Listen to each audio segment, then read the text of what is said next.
Minha saudação a todos.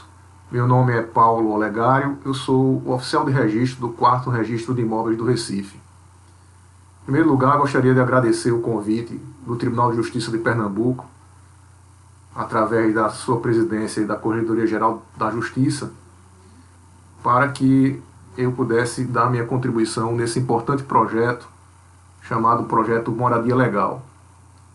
O projeto é importante porque busca dar concretude a princípios constitucionais fundamentais, como a dignidade da pessoa humana, a função social da propriedade, o direito à moradia, e com isso conseguir reduzir a desigualdade social e promover a inclusão social. Aqui nesse módulo 2, nós vamos discorrer sobre o processamento da regulação fundiária urbana no registro de imóveis com as inovações trazidas pela Lei 13.465 de 2017. A Lei 13.465 de 2017, ela, devido à sua grande abrangência, ela é considerada um novo Estatuto Fundiário Brasileiro por grande parte da doutrina. De fato, a abrangência é tal que ela traz disposições sobre os dois tipos de regulação fundiária, tanto a rural quanto a urbana, traz especificações da regulação fundiária na Amazônia Legal, traz procedimentos de avaliação e alienação de imóveis da União, dispõe sobre um tema muito importante para o registro de imóveis, que é o registro eletrônico. Então, no seu artigo 67, a Lei 13.465, ela fala do Serviço de Registro Eletrônico de Imóveis, o SREI, e do Operador Nacional do Registro, o ONR. Além disso, ela faz várias alterações em muitas leis esparsas que tangenciam o tema do Estatuto Fundiário Brasileiro, que tangenciam a questão fundiária no Brasil. Então ela faz modificações, por exemplo, na Lei de Licitações, na Lei de Registros Públicos, no Código Civil, introduzindo novos direitos reais, como o direito de laje, no Código de Processo Civil, na Lei do Parcelamento do Solo Urbano, trazendo disposições sobre loteamento de acesso controlado, por exemplo, modificações no Estatuto da Cidade, e especialmente a Lei 13.465 de 2017, ela vem para modificar e substituir o regramento da regulação fundiária que existia até então e se encontrava na Lei 11.977 de 2009, a chamada Lei do Programa Minha Casa Minha Vida. Então, a Lei 13.465 traz um novo regime jurídico para a regulação fundiária, derrogando aquele anterior existente na Lei 11.977 de 2009. Isso, essa derrogação e essa substituição de regime jurídico trouxe, como nós vamos ver adiante, muito mais eficiência, muito mais amplitude e muito mais facilidade prática da implementação da regularização fundiária. Nós, no 4º Registro de Imóveis do Recife, tivemos a oportunidade de já realizar 4 etapas de regularização fundiária. Nós realizamos as etapas 1 e 2 da regulação fundiária do núcleo urbano do Sítio do Cardoso, na Madalena, com um total de 504 unidades imobiliárias regularizadas. A regulação fundiária urbana de interesse social do conjunto habitacional Abençoada por Deus, localizado na Iputinga, no Recife, com 428 unidades regularizadas, e do conjunto habitacional Beira Rio, localizado no bairro da Torre, no Recife, com 320 unidades regularizadas, um total de 1.252 unidades. E é essa experiência que nós queremos aqui trazer para os que assistem à apresentação e que possa ser reproduzida em seus municípios. Bom, a Lei 13.465 de 2017, ela institui normas gerais e procedimentos da regularização fundiária urbana. Normas gerais porque, ao trazer disposições de direito urbanístico e de direito ambiental, a União está legislando num tema de competência concorrente. E os temas de competência concorrente, nos temas de competência concorrente, a União se limita ao estabelecimento de normas gerais, podendo os estados realizarem legislação específica. A REURB é um procedimento claramente multidisciplinar, porque envolve medidas jurídicas como a própria concessão do direito real e o seu registro no registro imobiliário, medidas urbanísticas de adequação e de melhoramento da infraestrutura essencial, de vias públicas, de fornecimento de energia elétrica domiciliar, de fornecimento de abastecimento d'água, medidas ambientais que buscam minimizar os efeitos, minimizar os impactos ambientais dos núcleos urbanos irregulares, e medidas sociais que buscam a inclusão social, que buscam o cadastramento dos ocupantes nesses núcleos urbanos para que eles possam ser beneficiados pela titulação. O objeto da REURB, ou seja, onde vai haver a incidência da REURB, onde a REURB vai atuar, são os núcleos urbanos informais. Nós vamos ver mais adiante a definição legal de núcleo urbano informal, mas já resumindo, a característica, como o próprio nome diz, é a ausência de titulação dos ocupantes, a ausência de formalização dos títulos de direito real dos ocupantes desses núcleos urbanos.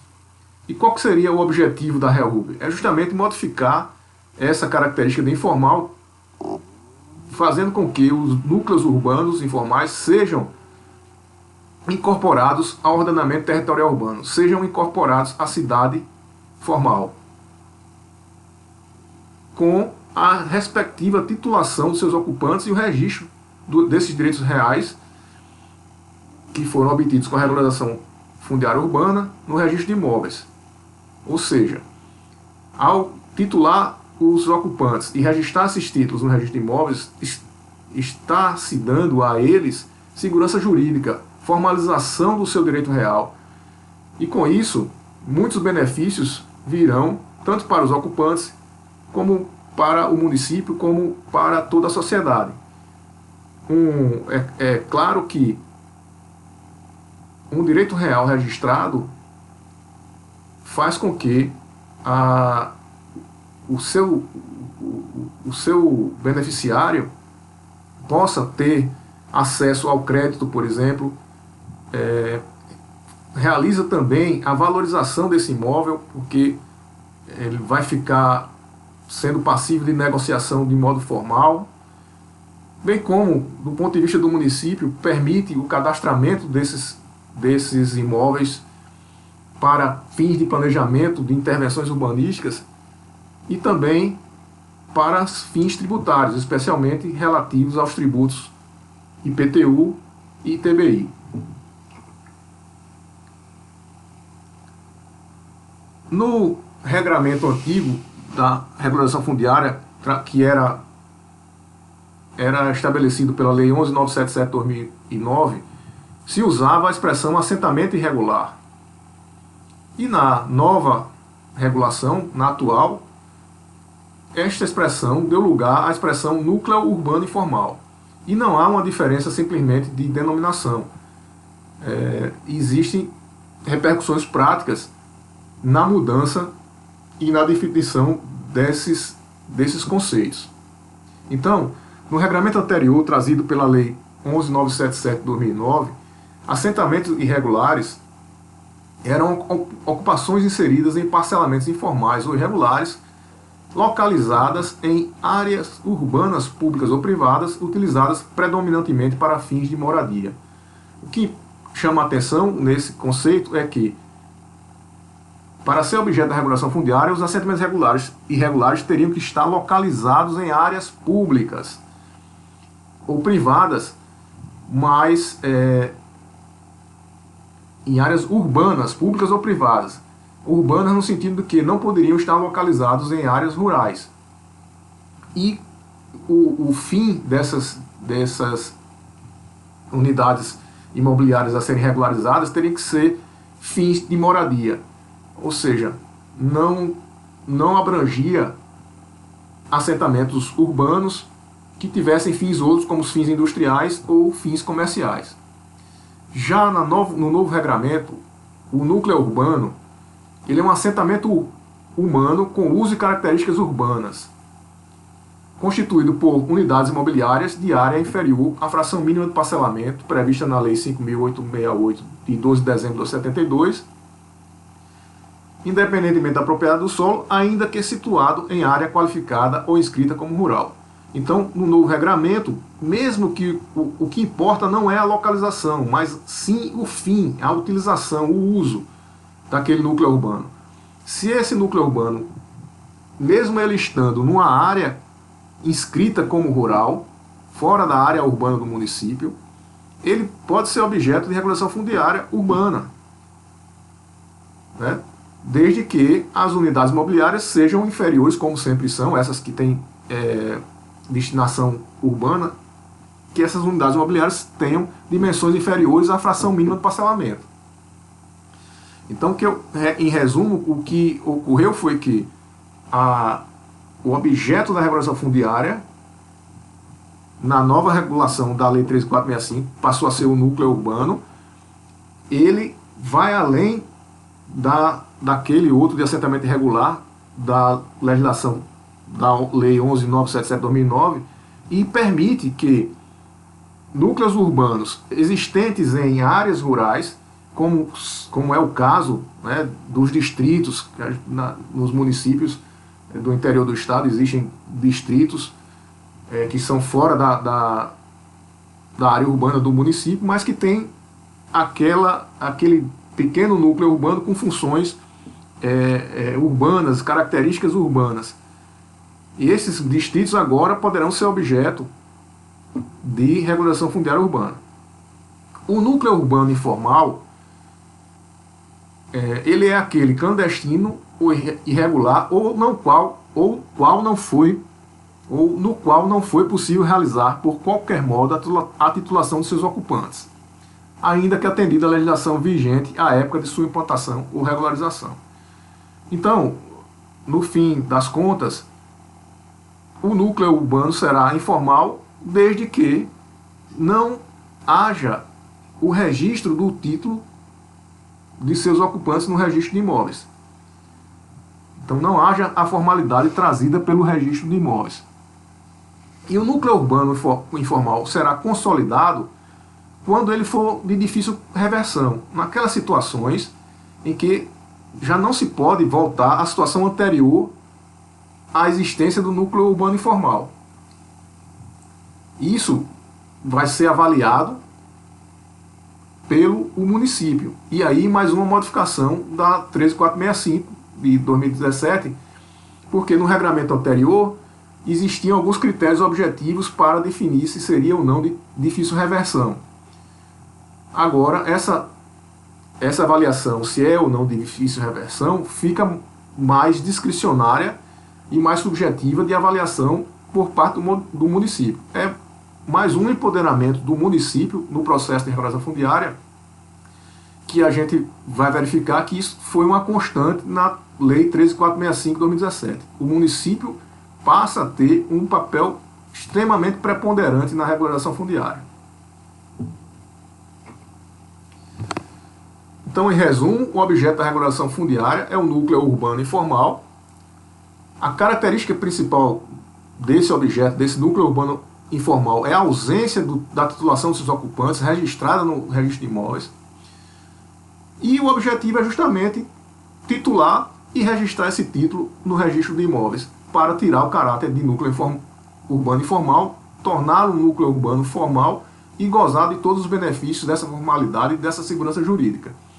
Daí se percebe a fundamental importância do registro de imóveis na regulação fundiária, haja vista que todo o processo de regulação fundiária ele é realizado para ser culminado com o registro do projeto de regulação fundiária, da certidão de regulação fundiária no registro de imóveis, e com isso haver a titulação e regularização dos direitos reais que foram concedidos aos ocupantes do núcleo informal através da regulação fundiária. Na Lei 13.465 de 2017, nós temos um limite temporal de sua aplicação. Então, só é possível utilizar a regulação fundiária, especialmente no caso da utilização do Instituto da Legitimação Fundiária, que nós vamos estudar mais adiante, naqueles núcleos urbanos informais que existiam até o dia 22 de dezembro de 2016. E o que seria essa data, 22 de dezembro de 2016? Foi exatamente a data da expedição da medida provisória 759 de 2016, e essa medida provisória foi justamente a que foi convertida na Lei 13.465 de 2017. E qual a razão da existência do limite temporal de aplicação? É justamente para que não se incentive novas ocupações irregulares, né? Novos núcleos urbanos informais. Existe um plano diretor, existe a lei de parcelamento do solo, ela tem que ser obedecida. Então, mas existem também casos que já estão consolidados, casos do passado. Então, a Lei 13.465 vem resolver essas situações irregulares do passado, mas não pode incentivar novas ocupações irregulares para o futuro. Por isso que se limita a sua utilização a aqueles núcleos informais que já estavam existentes e consolidados em 22 de dezembro de 2016. Para que se realize uma regulação fundiária, é preciso que se flexibilizem parâmetros urbanísticos. O núcleo ele é informal justamente porque muitas das vezes não consegue obedecer à legislação urbanística, às prescrições da lei de parcelamento do solo urbano, por exemplo. Então, a Lei 13.465, o processo de regularização fundiária urbana, ele justamente flexibiliza essas exigências para permitir a formalização dessa ocupação e da titulação dos ocupantes. Então, para fins de regulação fundiária urbana, os municípios poderão dispensar as exigências relativas ao percentual e às dimensões de áreas destinadas ao uso público ou ao tamanho dos lotes regularizados, assim como outros parâmetros urbanísticos e edilícios.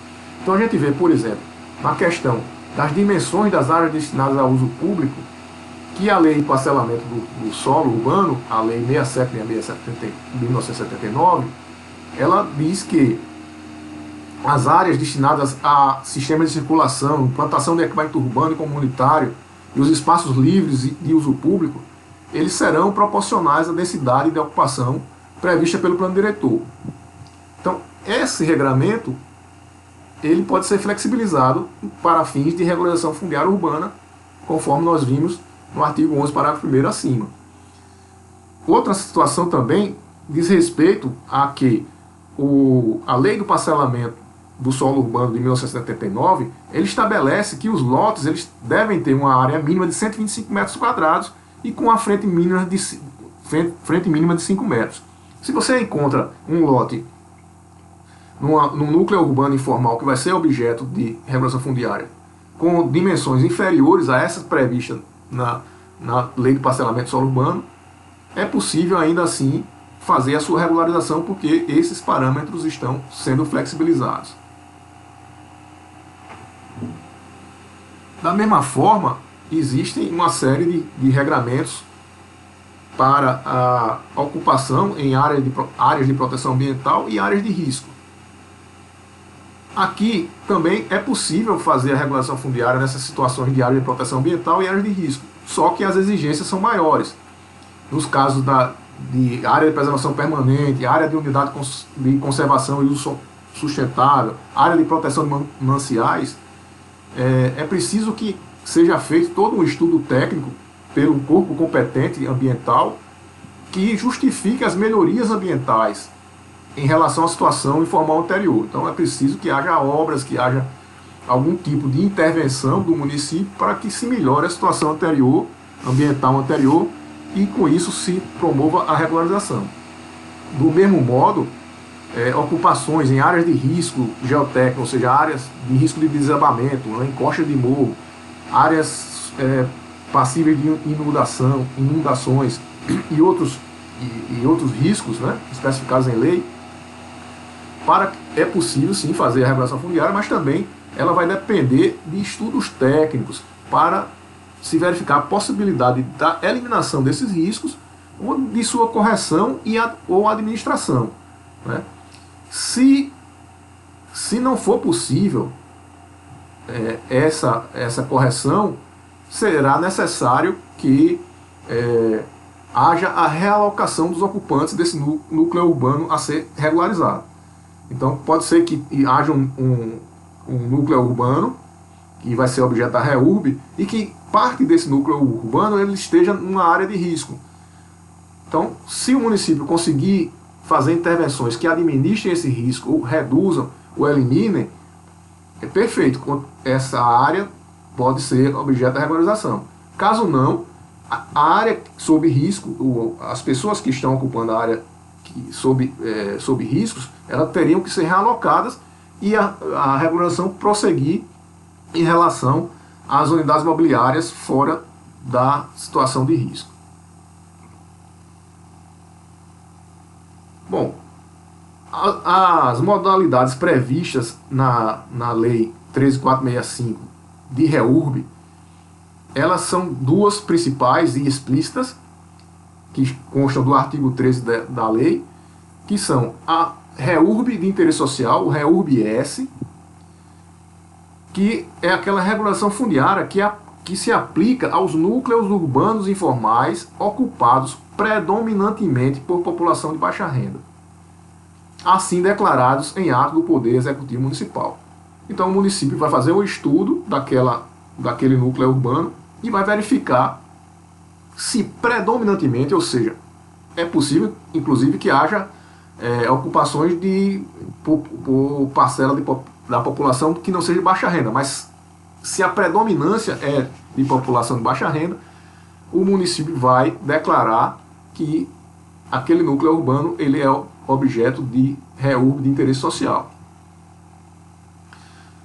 O decreto que regulamenta a Lei 13.465 de 2017, é o decreto 9.310 de 2018, ele traz uma especificação sobre um critério para a definição de baixa renda. Então a faixa da renda familiar para a definição da população de baixa renda não pode ser superior a 5 salários mínimos. Então o município é que vai declarar, mas ele tem que obedecer esse limite de uma renda familiar máxima de 5 salários mínimos para considerar a população de baixa renda. Já a outra modalidade, ela vem como definição residual, né? O que não for REURB de interesse social, ou seja, não for núcleo urbano informal para a predominante população de baixa renda, ela vai ser objeto de REURB de interesse específico. Então, a REURB de interesse específico é aquela que se aplica aos núcleos urbanos informais ocupados por população não qualificada como predominantemente de população de baixa renda. E essa definição ela é importante para fixar alguns parâmetros de atuação da REURB, é isso que nós vamos ver. Mas antes de ver essa diferenciação de procedimento em REURB-S e REURB-E, nós iremos verificar que a Lei 13.465 traz uma outra modalidade de REURB que a doutrina identifica como a REURB I, a REURB inominada. Ela se encontra no artigo 69 da Lei 13.465. E, na realidade, é uma regularização fundiária urbana que se aplica àquelas glebas que foram parceladas com finalidade urbana anteriormente a 19 de dezembro de 1979 e que não possuem ainda registro. E qual a finalidade desse marco temporal de 19 de dezembro de 1979? Ou seja, são aquelas glebas que foram parceladas anteriormente à vigência da Lei de Parcelamento do Solo Urbano, a Lei 6766 de 79. Então, se o parcelamento foi realizado antes da Lei de Parcelamento e que se ele já se encontra implantado e integrado à cidade, você pode realizar a REURB de acordo com esse procedimento especial do artigo 69. E o que é esse procedimento especial? É um procedimento que é simplificado e que necessita apenas da planta da área em regularização, em que você vai especificar o perímetro da área, a subdivisão das quadras, os lotes, as áreas públicas, ou seja, você vai colocar numa planta e num memorial descritivo toda a configuração e toda a caracterização da área a ser objeto da regularização. E vai haver a descrição técnica do perímetro da área a ser regularizada e vai ser expedido um documento pelo município atestando que o parcelamento foi implantado antes de 19 de dezembro de 1979 e que está integrado à cidade. Com isso, já será possível realizar a regularização fundiária e registrar os títulos que forem concedidos nessa regulação fundiária no registro de imóveis. Estando dispensada nessa situação específica a apresentação do projeto de regulação fundiária, de estudo técnico ambiental, da certidão de regulação fundiária ou de qualquer outra manifestação, licença emitida pelos órgãos públicos. Então é uma modalidade especial e que traz um regramento bem mais simplificado. Mas voltemos ao nosso tema, que é a grande maioria das regularizações fundiárias urbanas, elas são nas duas modalidades explícitas, de REURB-S, de interesse social, e REURB-E, de interesse específico. E quais seriam as implicações em caracterizar uma REURB como S ou uma REURB como E? Como interesse social ou interesse específico? Então, são dois grandes objetivos que se alcança com essa classificação. O primeiro objetivo é se identificar os responsáveis pela implantação ou adequação das obras de infraestrutura essencial. Então, se a REURB é de interesse social, é de população de baixa renda, regra geral, é o ente público, o poder público, quem vai capitanear todo o processo de regularização e assumir os custos associados a esse processo de regularização.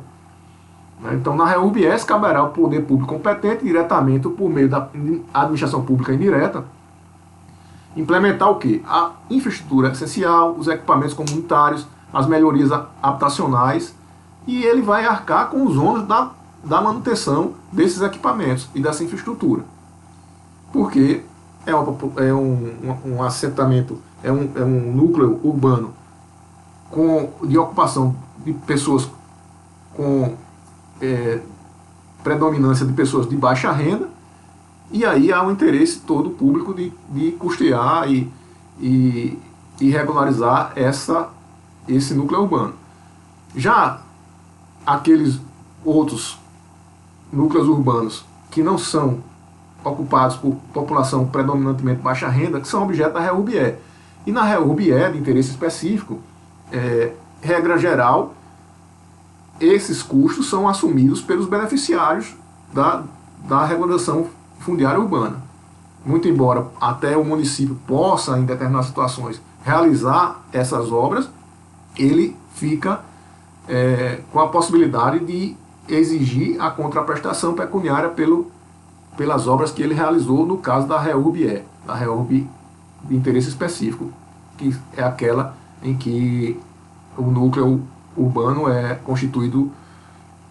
não é constituído predominantemente por pessoas de baixa renda. Um outro aspecto que também decorre do estabelecimento da característica de REURB-S ou REURB-E tem a ver com o reconhecimento do direito à gratuidade de custas e emolumentos notariais e registrais, em favor daqueles a quem for atribuído o domínio das unidades imobiliárias regularizadas.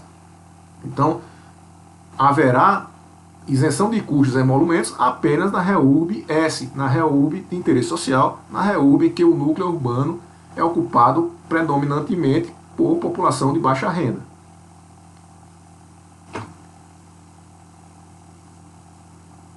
Bom, e o projeto Moradia Legal tem foco nos processos de regulação fundiária de interesse social, um foco na REURB-S. E nessas situações, há isenção de custas e emolumentos. E ela é bem ampla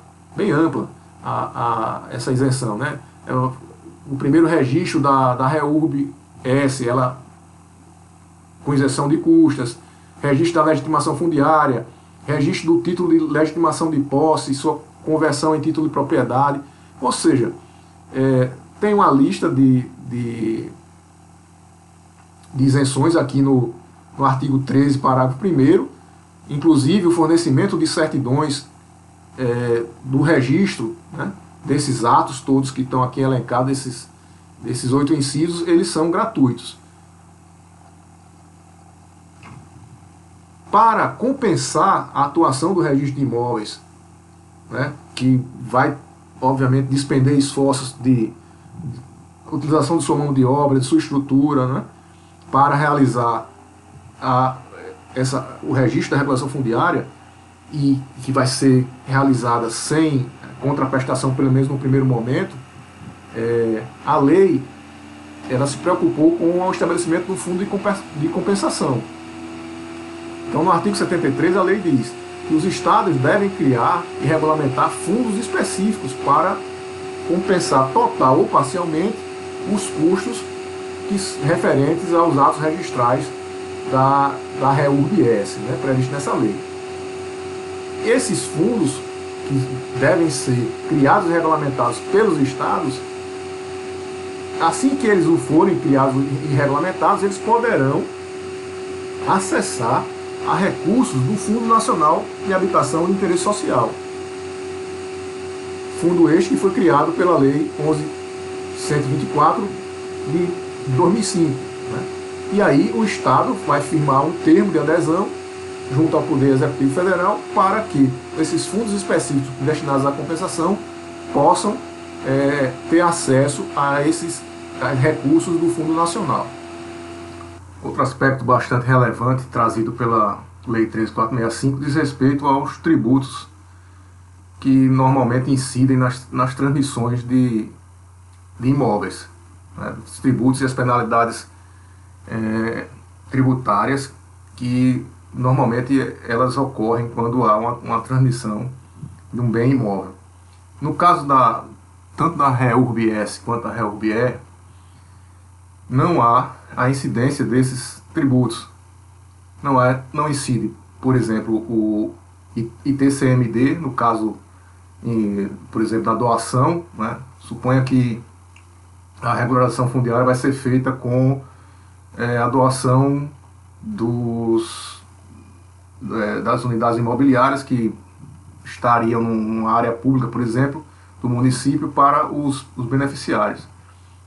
Sobre essa doação não haverá incidência, nem deverá ser exigido o ITCMD, o Imposto de Transmissão Causa-Mortes por Doação. Se a regulação for feita, por exemplo, através de um mecanismo de compra e venda, também não incidiria o Imposto de Transmissão de Bens Imóveis. Além disso, não se fará exigência de apresentação da contribuição social ao INSS, no caso de averbação de construção, né?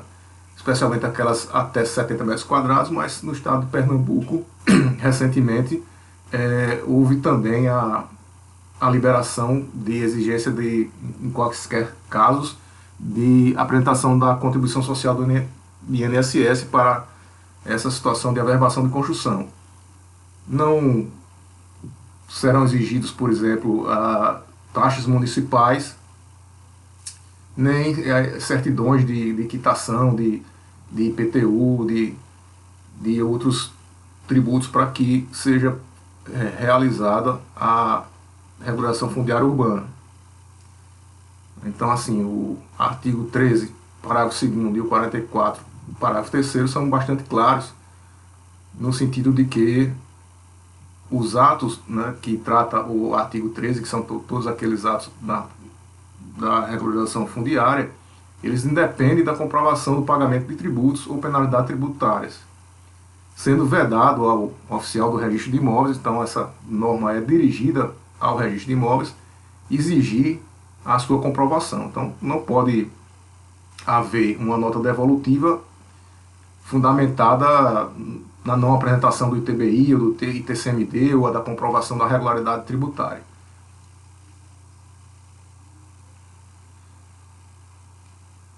Então, a lei impõe isenções, né, ao registro de imóveis e impõe também alguns prazos que nós vamos verificar mais adiante para que seja concluída a REURB. Então, os registradores de imóveis, como o destinatário final da regulação fundiária, eles cumprem um papel importante e têm que obedecer aos ditames da lei.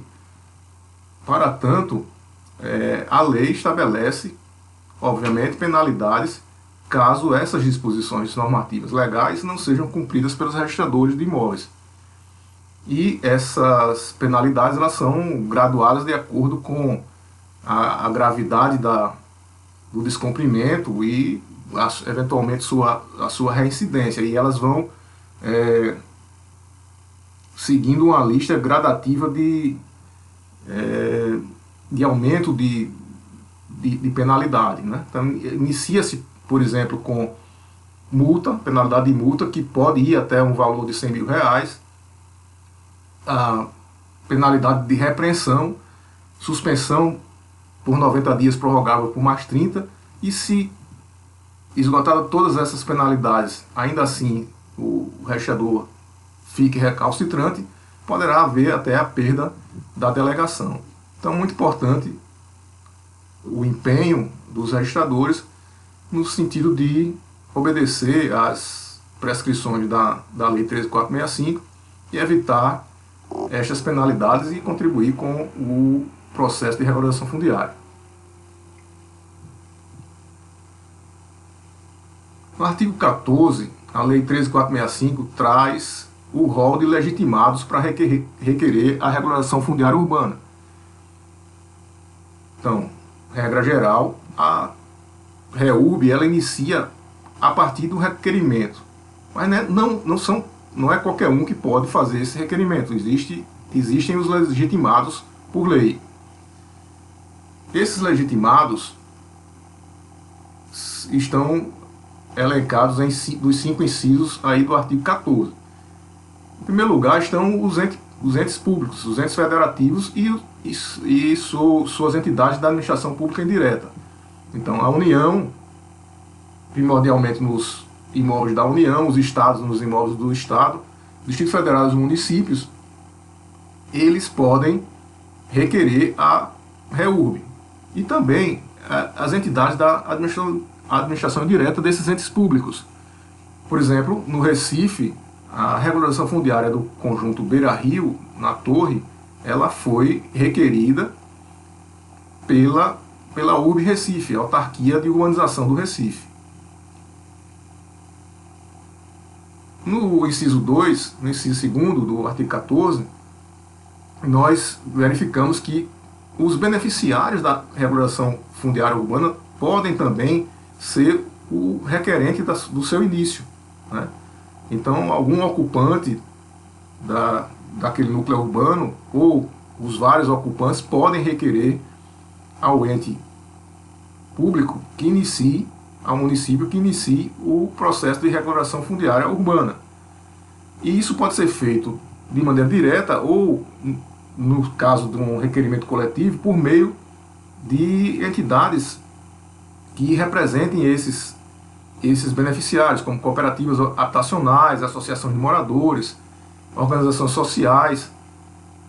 Então, essas entidades da sociedade civil organizada podem, se seus objetivos tiverem contato com atividades nas áreas de desenvolvimento urbano, regulação fundiária urbana, requerer, em nome dos beneficiários, o início do processo de regulação fundiária urbana. No inciso 1º e 2º, esses beneficiários já eram os que eram habilitados a requerer a REURB no regramento antigo da Lei 11.977 de 2009. A menos, no inciso 1º, das entidades da administração indireta, que foi novidade com a Lei 13.465. Já a partir dos incisos 3º a 5º, os legitimados foram trazidos como novidade pela Lei 13.465. Eles não existiam como legitimados na Lei 11.977 de 2009. São eles, no inciso 3º, os proprietários de imóveis ou de terrenos, loteadores ou incorporadores. Aqui esse inciso 3º, ele visa dar legitimidade naquelas situações que às vezes é bem recorrente, em que os empreendedores, especialmente os loteadores, realizam numa área rural um loteamento de forma irregular para chácaras de recreio e lazer. Então, esses loteadores podem agora requerer a regulação urbana. E nessa situação, regra geral, a regulação urbana que vai ser pedida vai ser a regulação urbana de interesse específico. Haja vista que nesses casos, os ocupantes eles não são predominantemente de baixa renda. Então, loteadores, proprietários de terreno nessa circunstância, podem requerer a REURB a REURB será na modalidade REURB-E, e aí eles teriam que arcar com todos os custos decorrentes dessa regularização, se efetivamente os ocupantes daquele núcleo urbano forem pessoas que não são predominantemente de baixa renda. No inciso 4º, temos a Defensoria Pública, que atua sempre em nome dos beneficiários hipossuficientes.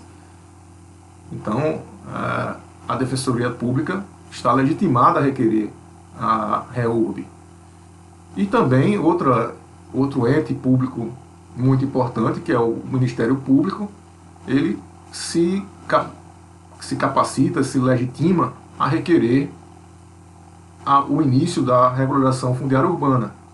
Isso tudo como novidade aí trazida pela Lei 13.465, que ampliou o rol de legitimados para requererem a instauração da REURB.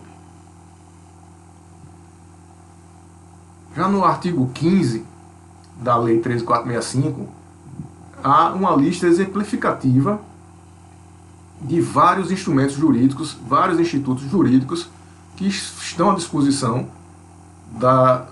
daqueles que vão implementar a REURB para utilizá-los na sua consecução. Nós vemos que existem vários institutos já antigos e presentes em legislação esparsa, especialmente no Código Civil e no Estatuto da Cidade. Código Civil, por exemplo, como a uso capião, como a compra e venda, a doação. No Estatuto da Cidade, como a transferência do direito de construir, o consórcio imobiliário, entre outros dispositivos legais que ficam à disposição para serem utilizados na REURB. Mas o que chama a atenção e o que é realmente revolucionário na Lei 13.465 é a criação de um novo instituto extremamente poderoso para ser utilizado para fins de regulação fundiária urbana. Esse instituto está no inciso 1º aí do artigo 15 e é a legitimação fundiária. Então, a legitimação fundiária, nós vamos ver a sua caracterização e realmente é o grande instituto e o poderoso instituto trazido para dar efetividade e facilitar a execução prática das regulações fundiárias urbanas. A legitimação fundiária, ela tem seu conceito legal trazido aí de forma minudente no artigo 23 da Lei 13.465. Vale a pena a gente ler aqui o texto total do artigo 23 e depois fazer uma análise de cada um dos seus pontos. Então, lá no artigo 23 da Lei 13.465, consta que a legitimação fundiária constitui forma originária de aquisição do direito real de propriedade conferido por ato do poder público, exclusivamente no âmbito da REURB, aquele que detiver em área pública ou possuir em área privada, como sua, unidade imobiliária com destinação urbana, integrante de núcleo urbano informal consolidado, existente em 22 de dezembro de 2016. Então, analisando esses aspectos da legitimação fundiária, nós temos que, primeiro, o direito real constituído é o de propriedade, o mais forte de todos os direitos. Não está sendo constituída a posse, ou não está se legitimando a posse, não se está concedendo o direito de uso, não se está estabelecendo usufruto. Estamos, com a legitimação fundiária, constituindo o direito de propriedade plena. Então, é uma força muito grande, inexistente em vários outros dos institutos anteriores à legitimação fundiária. Mais que isso, essa propriedade ela é adquirida de forma originária. Isso significa que eventuais constrições e restrições existentes sobre o proprietário anterior não se transferem para aquele ocupante que está adquirindo a propriedade por meio da legitimação fundiária. Essa aquisição é de forma originária. A propriedade é conferida por ato unilateral do poder público. Isso significa que, por exemplo, não é necessário um contrato, como era a regra geral na utilização da doação para fins de REURB. Na doação, tinha que haver um contrato em que assinava de um lado o poder público, caso ele fosse o proprietário da área, e regra geral era assim, e o beneficiário daquela doação, o donatário. E isso trazia muitos problemas, era difícil de implementar, não se encontravam as pessoas para assinar os contratos, e as pessoas se recusavam. Então, agora, com a legitimação fundiária, basta que o beneficiário conste da listagem a ser enviada pelo ente público, pelo poder público, como beneficiário que ele vai se tornar proprietário, vai ter a ele concedida a propriedade. A legitimação fundiária, por toda essa força que ela tem, ela só pode ser, obviamente, utilizada para fins de regularização urbana e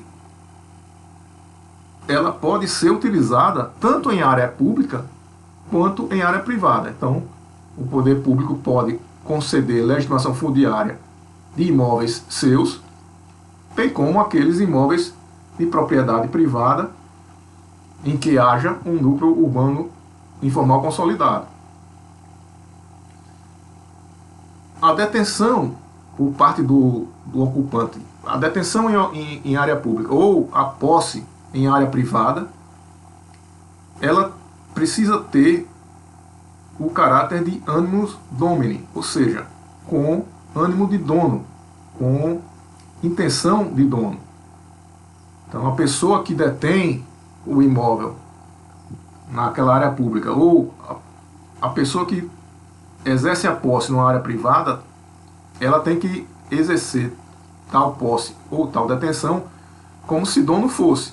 Isso significa que, por exemplo, caso o ocupante daquele imóvel ele esteja ali como locatário, ele não tem esse animus domini e, portanto, ele não pode ser beneficiário da legitimação fundiária. Nesse caso, quem poderia ser o beneficiário seria o locador, porque é ele que tem a posse como dono. Isso se ele atender também a outros condicionantes. A unidade imobiliária tem que ter destinação urbana, isso é claro, porque estamos dentro de uma regulação fundiária urbana. E também é preciso que o núcleo informal ele já exista e esteja consolidado em 22 de 12 de 2016, aquele marco temporal que foi o da apresentação da medida provisória que deu origem à Lei 13.465, isso para que, a gente viu anteriormente, não haja o estímulo a novas ocupações irregulares.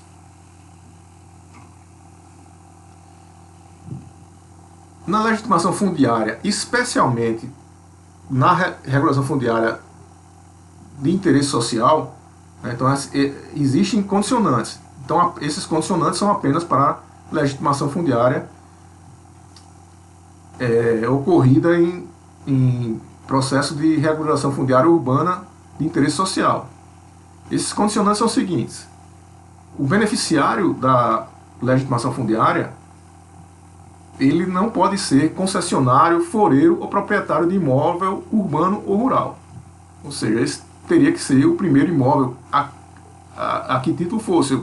Ele não pode ser concessionário, por exemplo, de um direito especial de uso para fins de moradia, não pode ser foreiro de um terreno de marinha, por exemplo, e nem pode ser proprietário de imóvel, nem urbano nem rural. Ele também não pode ter sido contemplado, já ter sido contemplado anteriormente com legitimação de posse ou legitimação fundiária, né, de imóvel urbano com a mesma finalidade. E por fim, naqueles casos em que o imóvel ele tem uma finalidade não residencial, por exemplo, na REURB-S, que é naquele que a população é predominantemente de baixa renda, o ocupante tenha um pequeno comércio, ele tenha uma pequena empresa de prestação de serviços no imóvel que está sendo objeto de regularização.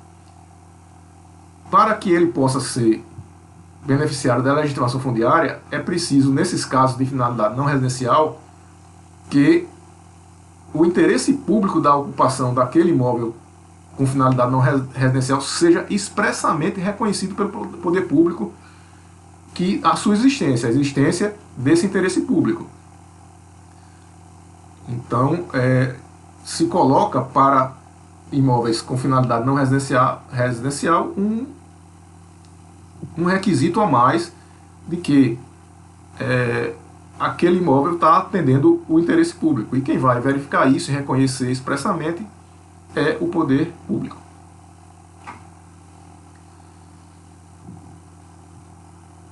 Bom, na legitimação fundiária, quais são os documentos que devem ser enviados para o registro de imóveis? O registro de imóveis ele vai receber a certidão de regulação fundiária. Nós vamos ver o conceito mais adiante do que significa essa certidão de regulação fundiária. O projeto de regulação fundiária aprovado, a listagem dos ocupantes, que vão ser os beneficiários da legitimação fundiária, com a sua qualificação. E, obviamente, a identificação de cada imóvel, a identificação das áreas que esses beneficiários ocupam naquele núcleo urbano que está sendo objeto da legitimação fundiária. Então são esses os documentos necessários. E nesses documentos há a dispensa da apresentação de título individualizado. Ou seja, por exemplo, num regramento anterior ou nas regularizações fundiárias em que sejam realizadas através de doação, é preciso um título, um contrato de doação individualizado para registro no registro de imóveis. Aqui não, aqui na legitimação fundiária, o que se apresenta é uma listagem. A listagem é um título coletivo. Todos aqueles ocupantes que estejam na listagem, eles serão beneficiados, independente de que cada um receba um título individual. Dispensam-se também as cópias da documentação referente à qualificação do beneficiário, ou seja, não precisa mandar para o registro de imóveis cópia da RG do beneficiário, do CPF, da certidão de casamento dele. Isso tudo é feito e é colhido pelo município previamente, é feita a listagem e essa listagem vai ter fé perante o registro de imóveis, não vai exigir cópias dessa documentação. Isso tudo é realmente um mecanismo facilitador da execução do registro da legitimação fundiária. Também é possível que a listagem que seja enviada junto com a certidão de regularização fundiária e o projeto aprovado, ela seja parcial. E, posteriormente, o município ou quem esteja promovendo a legitimação fundiária envie novos componentes, um cadastramento complementar àquele que foi enviado inicialmente. Então é possível que a listagem dos ocupantes dos imóveis beneficiados pela regularização fundiária seja enviada por partes.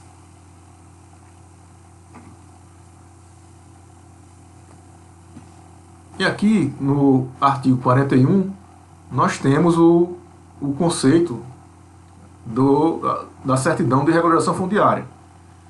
Ela é um ato administrativo de aprovação da regularização que deve acompanhar o projeto aprovado e deve conter, no mínimo, os seguintes requisitos: o nome do núcleo urbano regularizado, por exemplo, conjunto habitacional abençoado por Deus. A localização desse núcleo urbano regularizado, bairro da Iputinga, na rua tal,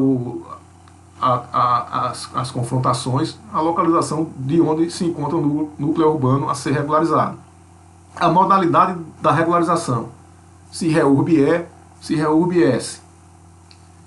A responsabilidade das obras e serviços constantes do cronograma. Isso, se for o caso. Então, se existirem obras e serviços para regularização da infraestrutura essencial, elas devem constar da CRF quem seria o responsável por essas obras que estão naquele cronograma de obras. A indicação numérica de cada unidade regularizada quando houver essa numeração. E a listagem, esse é um dos pontos mais importantes, a listagem com os nomes dos ocupantes que adquiriram, né, a unidade pelo título de legitimação fundiária, contendo essa listagem, obviamente, a qualificação desses ocupantes, né, o seu estado civil, sua profissão, número do CPF, número da carteira de identidade, etc. Então, são pontos fundamentais e básicos que constariam da certidão de regulação fundiária da CRF.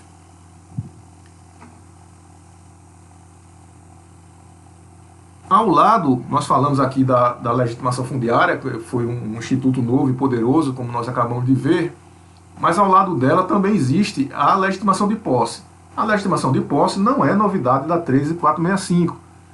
Ela já existia no regramento anterior da Lei 11.977 de 2009. Entretanto, a legitimação de posse ela sofreu algumas alterações que tornam a sua utilização mais eficaz e eficiente, conforme nós vamos ver agora. Então, o regramento da 13465, embora não tenha inovado no Instituto da Legitimação de Posse, traz características novas na utilização desse instituto. Então, a legitimação de posse, ela também só pode ser utilizada para fins de regulação fundiária, conforme a legitimação fundiária, né, que nós vimos anteriormente. A posse é reconhecida por título conferido através de ato unilateral do poder público. Então também não precisa de um contrato, é um ato unilateral do poder público que confere a legitimação de posse, reconhece que a posse é legítima. No título de legitimação de posse vai haver a identificação do ocupante, do tempo de ocupação e da natureza da posse. Isso tudo porque é importante essas características para verificar situações de uso capião mais adiante. A legitimação de posse, ela pode, ao longo do tempo, se converter em direito real de propriedade. Isso nós vamos ver como isso se dá. Então a legitimação de posse, ela é conversível em propriedade. A legitimação de posse, ela também é transferível. E ela é transferível tanto casos a morte, ou seja, o herdeiro que continua na posse, ele recebe a transmissão causa morte da legitimação de posse, ou por ato intervivos, ou seja, ela pode ser alienada gratuitamente ou onerosamente, ou seja, ela pode ser doada, ela pode ser objeto de uma compra e venda. A legitimação de posse, ao contrário da legitimação fundiária, que pode ser utilizada tanto em área privada quanto em área pública, a legitimação de posse só pode ser utilizada em área privada. Por quê? Porque posse só existe em área privada, não se fala em posse em área pública. Pode-se falar em ocupação, em detenção em área pública, mas não em posse. Portanto, a legitimação de posse é um instituto que só pode ser utilizado em área privada.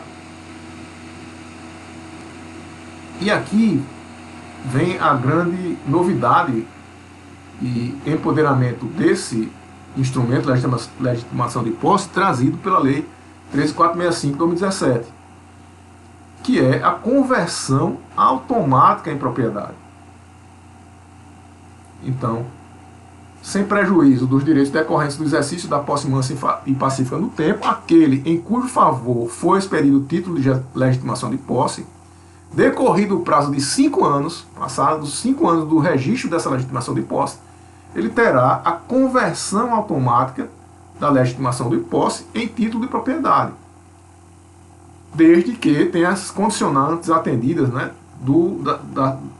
da uso capião especial constitucional para fim de moradia, que são aquelas condições que estão constantes do artigo 183 da Constituição Federal.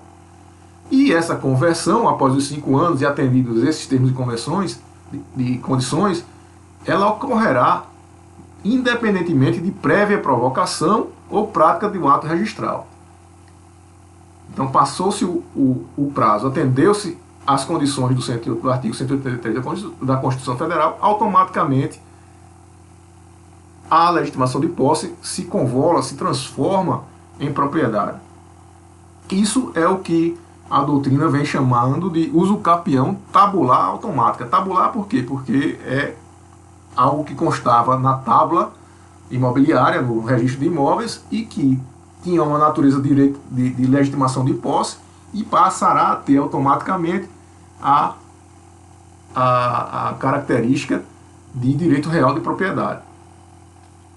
E quais são os requisitos para que isso ocorra de forma automaticamente? São aqueles do artigo 183, que são o seguinte: o imóvel tem que ser em área urbana, de até 250 metros quadrados, a posse tem que ser durante 5 anos de forma ininterrupta e sem oposição. Essa posse ela tem que ser utilizada para fins de moradia e a pessoa que esteja exercendo a posse não pode ser proprietário de outro imóvel urbano ou rural. A grande diferença aqui é que no regime da Lei 11.977/2009, em qualquer hipótese, a conversão da legitimação de posse em propriedade, ela dependia sempre de requerimento ao registro de imóveis e apresentação de várias certidões e declarações. Isso, na prática,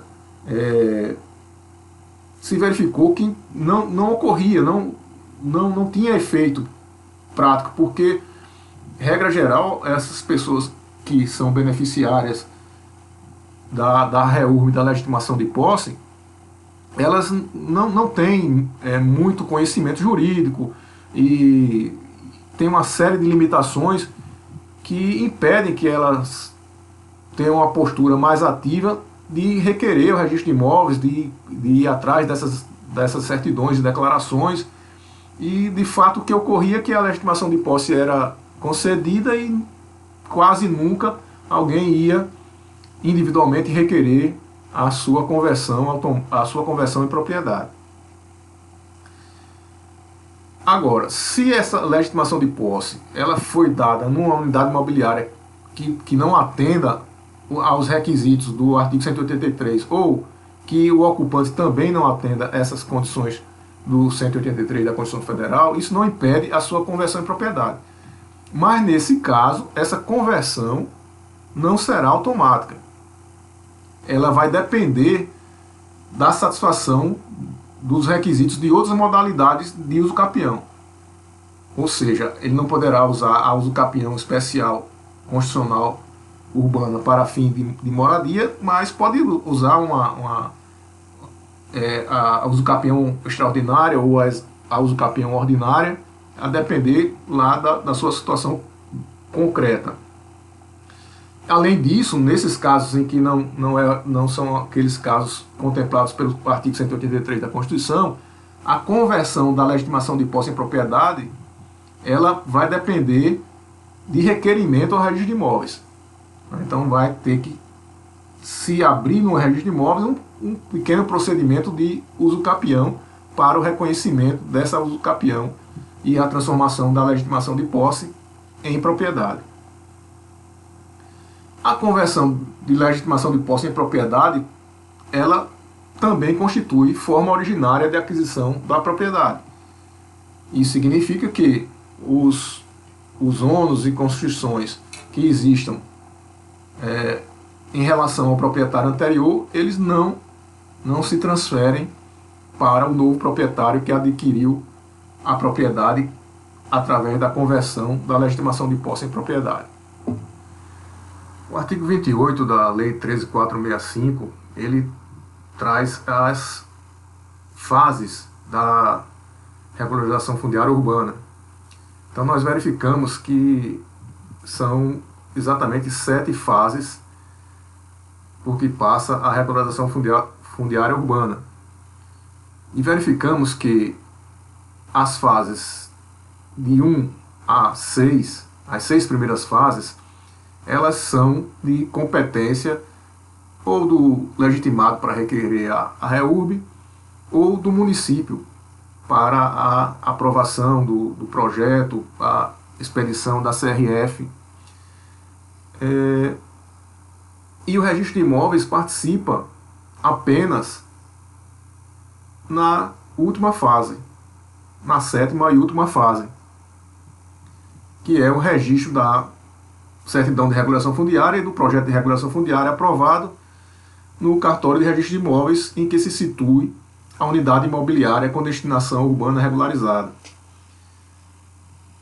O procedimento, aliás, as fases de 1 a 6, elas já foram muito bem esclarecidas e explicadas pela doutora Teresa Borba em apresentação que faz parte desse treinamento aqui do projeto Moradia Legal. Então, eu remeto os senhores para explanação da doutora Teresa Borba, em que esses pontos a cargo do município foram muito bem explanados. E o nosso foco será justamente aqui no âmbito da atividade do registro de imóveis, que é justamente a última fase da REURB. Antes de passar para a explanação do processo de registro, é importante salientar que toda a REURB ela pode ser realizada independentemente da existência de uma lei municipal específica que trate de regulação fundiária no município. Então, com os dispositivos existentes na própria Lei 13.465, é possível realizar o processo de regulação urbana sem a necessidade da expedição de uma lei municipal específica sobre o tema.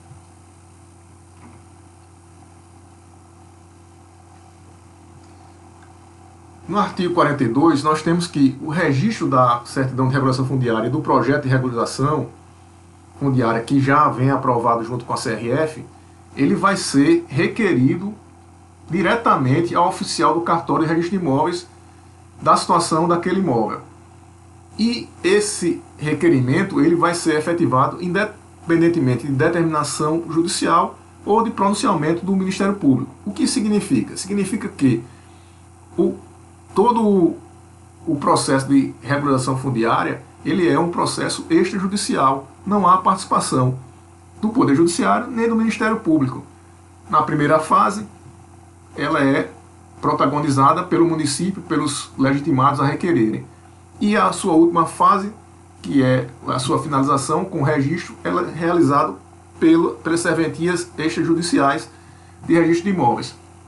Então, há esse caráter totalmente extrajudicial do processo de regularização fundiária.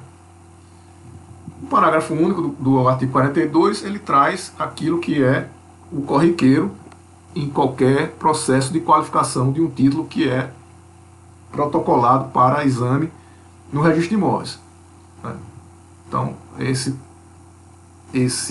registro da CRF, do projeto de regularização, vai ser requerido ao cartório de imóveis, ele vai ser analisado e, em caso de recusa do registro, o oficial de registro ele vai expedir uma nota devolutiva fundamentada, onde ele vai, nessa nota devolutiva, explicar os motivos pelos quais ele está recusando, naquele momento, o registro e vai formular suas exigências para que sejam cumpridas para sanar esses motivos impedientes do registro e, após a sua sanação, proceder com a continuidade do processo de qualificação e registro da regularização fundiária.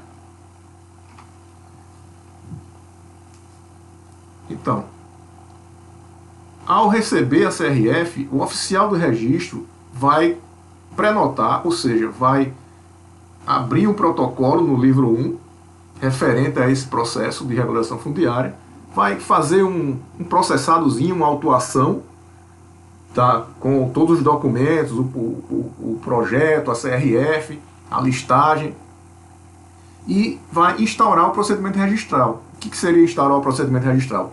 Iniciar a qualificação do título que foi submetido a registro. E essa qualificação, ela se dará a primeira qualificação, né, o primeiro exame, o resultado do primeiro exame de qualificação, ele tem que ser realizado no prazo de 15 dias. Então, nesses 15 dias, o oficial de registro de imóveis irá analisar a CRF e o projeto que foi submetido à qualificação e terá duas atitudes possíveis. Ou vai emitir uma nota de exigência, caso ele venha a encontrar alguma irregularidade, alguma omissão de documentação ou de providência necessária e requerida pela lei para que seja possível o registro. Ele vai identificar essa omissão, essa irregularidade e vai fazer uma nota de exigência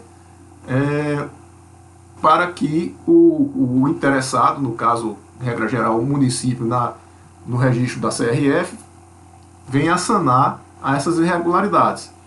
Caso ele não identifique nenhuma irregularidade, ou seja, que esteja toda a documentação, todo o título esteja perfeito e qualificado para ingressar no registro de imóveis, ele vai simplesmente, no prazo de 15 dias, praticar os atos tendentes ao registro.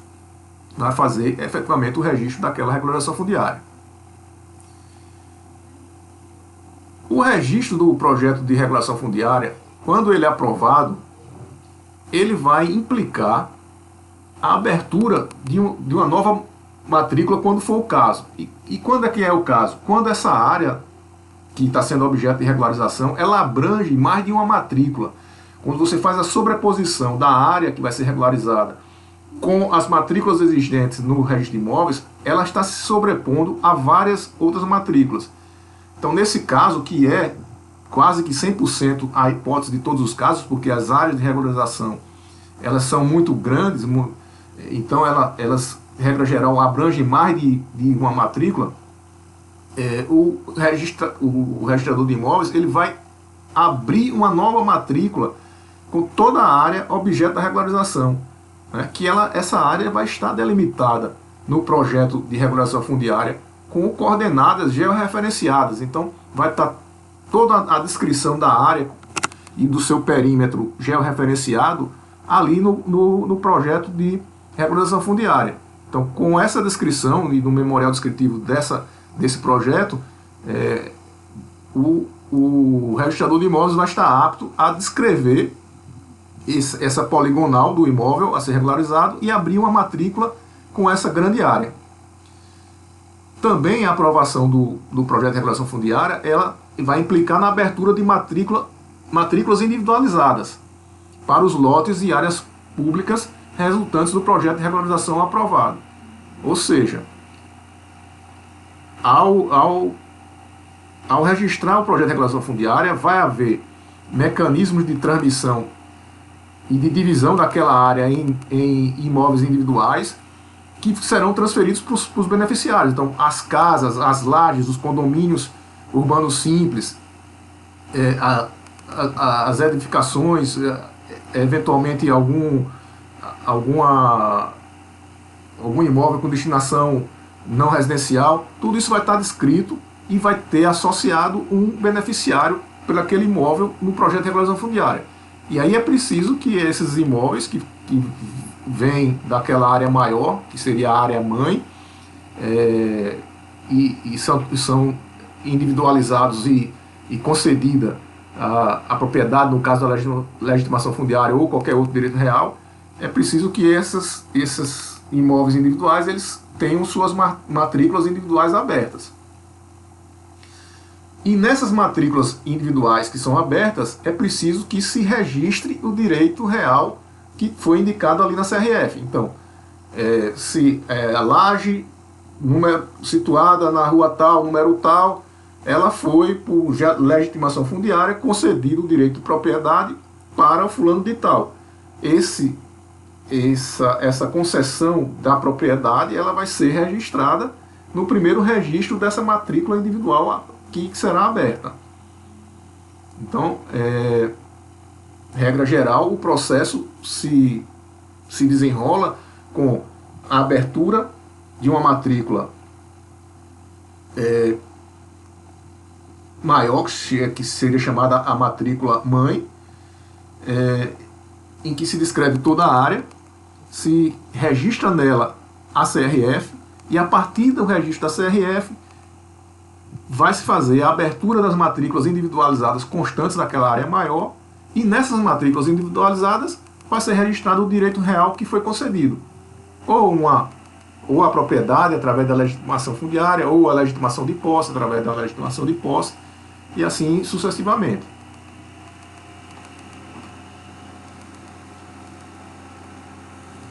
Então aqui há um detalhamento maior desse processo, né? Então, aquilo que nós já tínhamos falado no slide anterior. Quando o núcleo urbano regularizado abranger mais de uma matrícula, ou seja, ele se sobrepõe a mais de uma matrícula existente anteriormente no registro de imóveis, faz-se a abertura de uma nova matrícula para essa área toda, destacando a área abrangida na matrícula de origem, dispensada a apuração de remanescentes. Então, nós vamos abrir uma nova matrícula com a área total, e em cada uma das matrículas originárias, que algumas pessoas, alguns doutrinadores costumam chamar de matrícula avó, né? Aquela matrícula que existia antes de se regularizar, de se delimitar o núcleo urbano, Nessas matrículas das quais saiu essa área que vai ser regularizada, você tem que fazer esse destaque. Você tem que averbar que foi, olha, foi aberto, fazer uma averbação de destaque dizendo que foi aberta uma nova matrícula com tais características que retira parte dessa matrícula original. E por facilitação, não é necessário nesse momento realizar a apuração dos remanescentes daquela matrícula avó, né, na matrícula de onde foi retirada a área total de regularização fundiária. Então, um primeiro procedimento é a abertura da matrícula geral, com toda a área que vai ser regularizada, e a comunicação através de uma averbação de destaque nas matrículas originárias, nas matrículas avós, de que houve esse destaque sem necessidade de realizar a apuração de remanescentes. O artigo 44, parágrafo 3º, reforça aquela situação de que é dispensada a comprovação de qualquer pagamento de tributo no caso do registro da CRF, nós já vimos isso anteriormente. E uma outra situação, no parágrafo 4º do artigo 44, ele informa que o registro da CRF aprovado, ele independe de averbação prévia de cancelamento do cadastro de imóvel rural do INCRA.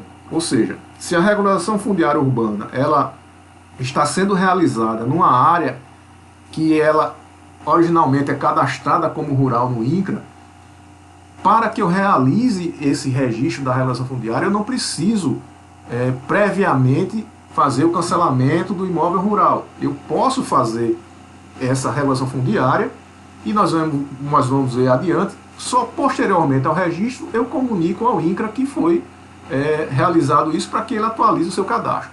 Então isso é uma forma de agilizar o processo de regularização fundiária. Não depende de autorização de INCRA, nem de cancelamento prévio do cadastro rural, se for o caso, quando de regulação fundiária em imóveis situados em áreas que consta no cadastro rural do INCRA.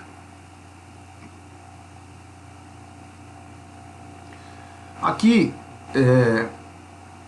vem normas dirigidas ao registrador de imóveis relativas ao prazo que ele tem para concluir o registro da regulação fundiária. Então, o prazo para registro é de 60 dias. Esse prazo ele pode ser prorrogável por até igual período, ou seja, pode ser prorrogável por mais 60 dias, resultando que você pode ter um prazo total máximo de 120 dias para concluir o registro da regulação fundiária, sob pena, obviamente, de que se incidam aquelas penalidades que nós vimos anteriormente, de multa, de advertência e até eventualmente de perda de delegação para o registrador de imóveis que não cumprir o prazo legal estabelecido pela Lei 13.465. Uma outra inovação trazida aqui com a Lei 13.465, que foi extremamente facilitadora, é que o oficial de registro de imóveis ele fica dispensado de notificar os titulares do domínio e os confrontantes daquela área que está sendo regularizada, porque esse procedimento ele é feito como uma das primeiras fases lá da regularização fundiária urbana pelo município, ou pelo promotor da regulação fundiária. Então, quando se chega no registro de imóveis, essa fase de notificações ela já foi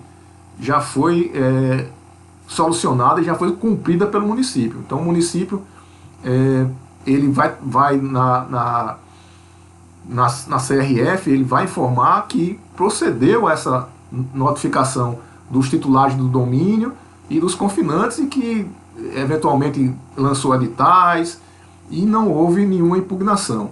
E isso vai ser recebido, né, essa declaração do município que procedeu vai ser recebido como se notificado tivesse efetivamente sido todos os confinantes e todos os titulares de domínio. Então, com isso, há uma aceleração muito grande no processo de registro, né?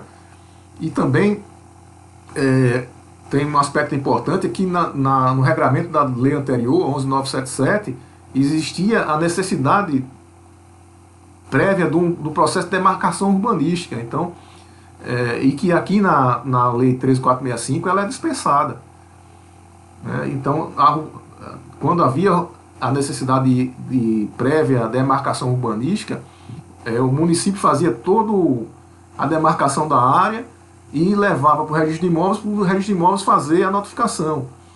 E muitas das vezes nessa notificação havia impugnação e todo o trabalho custoso, né, de demarcação da área que foi feito na demarcação urbanística poderia ser perdido por conta de impugnações. Então, no novo regramento, o regramento da 13465, não há necessidade de que haja demarcação urbanística prévia. O município faz, logo no início do procedimento, a notificação dos confinantes e do titular de domínios. Se tiver tudo ok, ele vai fazer, aí sim vai elaborar tranquilamente o projeto de regulação fundiária e submeter ao registro de imóveis, e com essa fase de notificação já resolvida. E aqui como no parágrafo 7º do artigo 44, nós temos como um desdobramento da previsão anterior. Ou seja, eu não tenho que previamente, e aqui a gente volta a falar sobre a situação de regulação urbana em imóveis originalmente cadastrados como rurais. Então, eu não tenho que previamente pedir a retificação do registro rural, né, junto ao INCRA, mas após já registrar a CRF, caso seja a situação de imóvel cadastrado como rural, o registrador de imóveis ele terá que notificar o INCRA, o Ministério do Meio Ambiente e a Secretaria da Receita Federal. O INCRA para fins do CCIR, o Ministério do Meio Ambiente para fins do Cadastro Ambiental Rural e a Secretaria da Receita Federal para fins de ITR, né, para que esses órgãos, esses três órgãos, eles cancelem parcial ou totalmente os registros existentes lá nos seus cadastros referentes a esse imóvel que estava cadastrado como rural e que foi objeto agora de uma regularização fundiária urbana. Uma outra norma dirigida aos registradores de imóveis está aqui no artigo 47.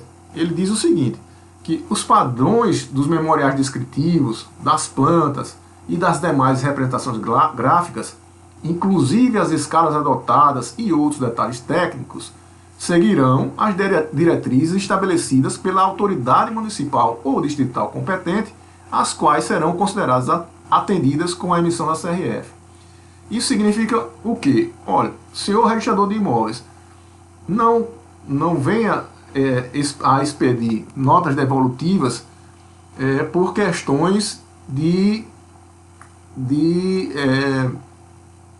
características técnicas, de memoriais descritivos, de plantas, de representações gráficas. Isso é uma questão técnica de incumbência do município. Se o município realizou seus estudos, elaborou essas representações gráficas, esses memoriais descritivos, essas plantas, e aprovou a CRF, é porque ela está de acordo.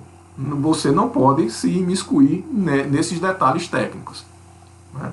Além disso, não se exige reconhecimento de firma em processo de regularização fundiária, né, em documentos apresentados pela União, Estados, Distrito Federal, municípios ou entes da administração indireta. Então, se é um poder público que está promovendo a regularização fundiária, não é necessário exigir reconhecimento de firma nos documentos que são entregues juntamente com a certidão de regularização fundiária.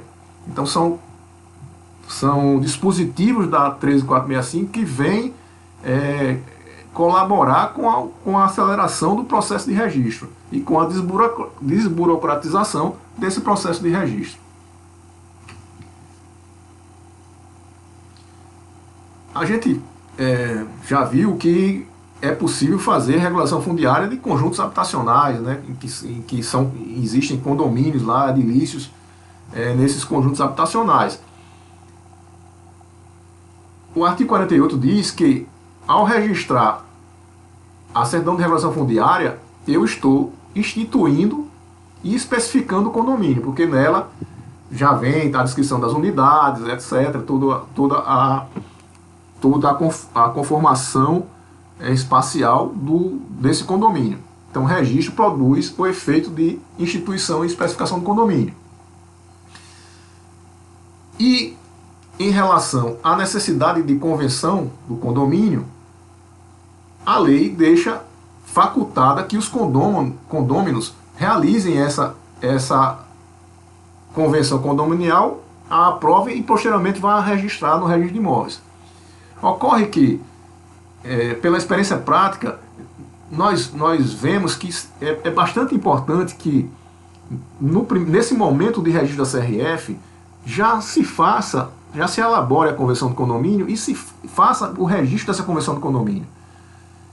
Isso porque a convenção do condomínio é extremamente importante para a formalização do condomínio, e pode trazer complicações práticas muito grandes para os beneficiários da regulação fundiária se ele não tiver uma convenção do condomínio já previamente aprovada, porque eles vão ter que contratar advogado, vão ter que elaborar as cláusulas, então vai ser muito mais custoso para essas pessoas conseguirem a regularização do condomínio, obter um CNPJ e poder o condomínio realizar contratações, etc., se formalizar como condomínio.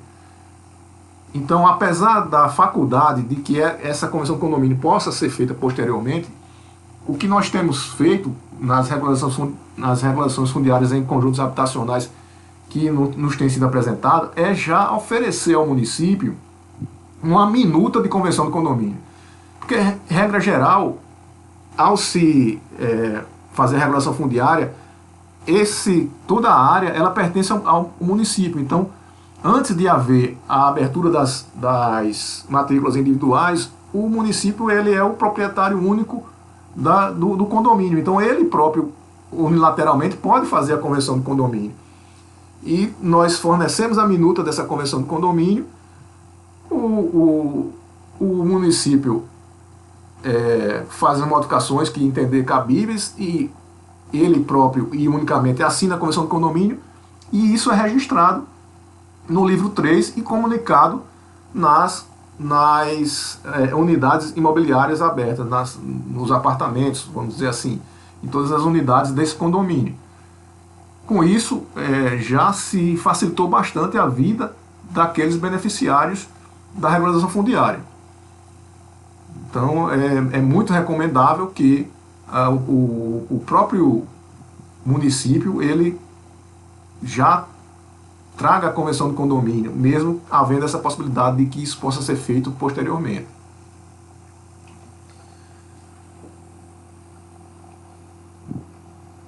Então, registrada a certidão de regulação fundiária, ela vai ser registrada naquela matrícula que se chama matrícula mãe, né?